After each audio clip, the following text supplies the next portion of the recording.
আসসালামু আলাইকুম, আমি সাইদা। স্বাগত জানাচ্ছি আপনাদের সবাইকে সাইদাস কিচেনে।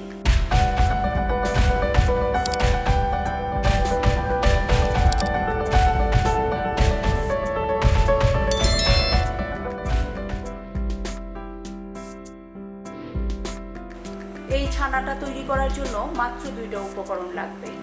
এখানে আমি 1 লিটার গরুর দুধ নিয়েছি আর নিয়েছি 1 টেবিল চামচ ভিনেগার। ভিনেগার যদি প্রয়োজন হয় আমি আর একটু বাড়িয়ে দিব, আর যদি 1 টেবিল চামচই হয়ে যায় তাহলে আর দেওয়ার প্রয়োজন নেই। প্রথমে একটা হাঁড়িতে আমি দুধটা নিয়েছি। এখন আমি চুলাটা জ্বালিয়ে দিলাম। জাল ওঠা পর্যন্ত এখন আমি অপেক্ষা করব। দুধটা জাল উঠেছে। 1 টেবিল চামচ ভিনেগারের মাঝে 1 টেবিল চামচ পানি দিয়ে দিচ্ছি। এখন এটাকে আমি দুধের মাঝে ঢেলে দিচ্ছি।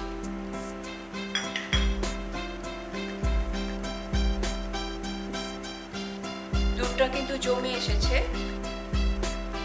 এখন আমি এটাকে চুলা বন্ধ করে দিচ্ছি। চুলাটা বন্ধ করে এখন আমি কিছুক্ষণ ঢেকে রেখে দিব। ছানাটা আমি কিছুক্ষণ ঢেকে রেখেছিলাম। এখন এটাকে আমি একটা পাতলা কাপড়ে ছেঁকে নিচ্ছি।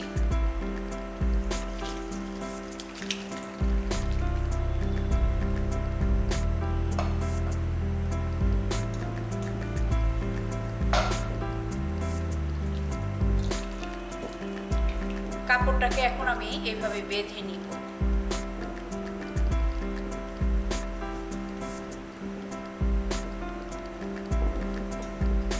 বেঁধে এখন এটাকে আমি সিঙ্কের মাঝে ঝুলিয়ে রাখবো।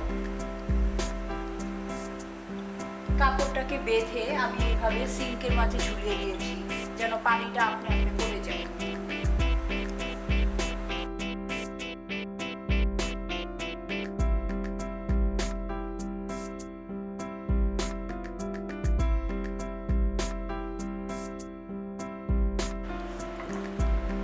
এখানে আমি আধা কাপের মতো চিনি নিয়েছি, অল্প একটু পানি দিয়েছি, দিয়ে ঘন একটা শিরা করে নিয়ে নিব। এই শিরাটা পরে আমার মিষ্টি তৈরি করার সময় কাজে লাগবে।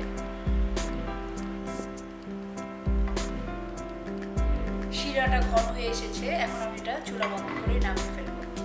এখানে আমি প্রথমে ছানাটা নিয়ে নিচ্ছি।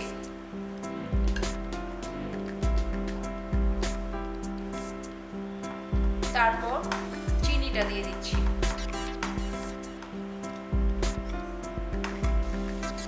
এখন এটার সাথে আমি মাওয়া গুঁড়াটা দিয়ে দিচ্ছি। মাওয়াটা কিন্তু আমি ঘরে করে নিয়েছি। ঘরে করে নিলে আপনার এটা ভালো হবে। মাওয়ার জন্য আমি আলাদা রেসিপি আপনাদেরকে দিয়ে দেব। এইভাবে ছানা আর চিনি একসাথে করে আমি কিছুক্ষণ জাল দিব, যতক্ষণ পর্যন্ত না এটা আঠালো হয়ে যায়। মাওয়া যদি কম থাকে তাহলে আপনারা কিছুটা গুঁড়ো দুধ দিয়ে দিতে পারেন।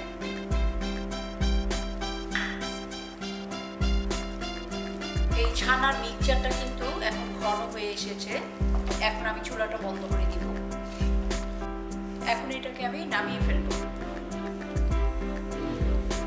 এই ছানার মিক্সচারটাকে আমি কিছুটা ঠান্ডা করে নিয়েছি। এখন আমি ছোট ছোট বল করে নিব। প্রথমে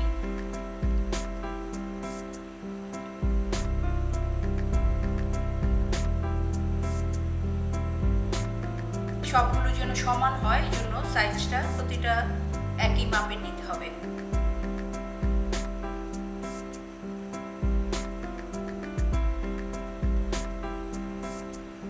এবার হাতে আমি অল্প ঘি লাগিয়ে প্রথমে একটু গোল করে নিচ্ছি। তারপর এটার ভিতরে ছোট একটা মিষ্টি দিয়ে দিচ্ছি।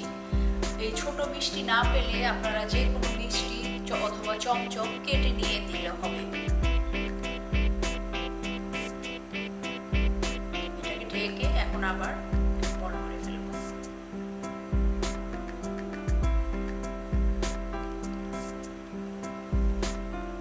মিষ্টিটা ভিতরে দিয়ে আবার আমি এরকম বল করে নিচ্ছি। এখন আমি একটু শিরা লাগিয়ে নিয়েছি, যেটা আমি ঘন করে করে নিয়েছিলাম।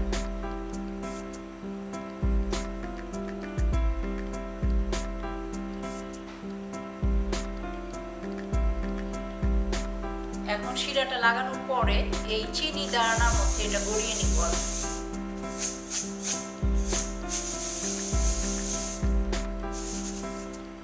এভাবে গড়িয়ে পুরাটা লেগে যাবে, এটা হাত দিয়ে লাগানোর প্রয়োজন নেই, এভাবে ঘোরালেই হবে।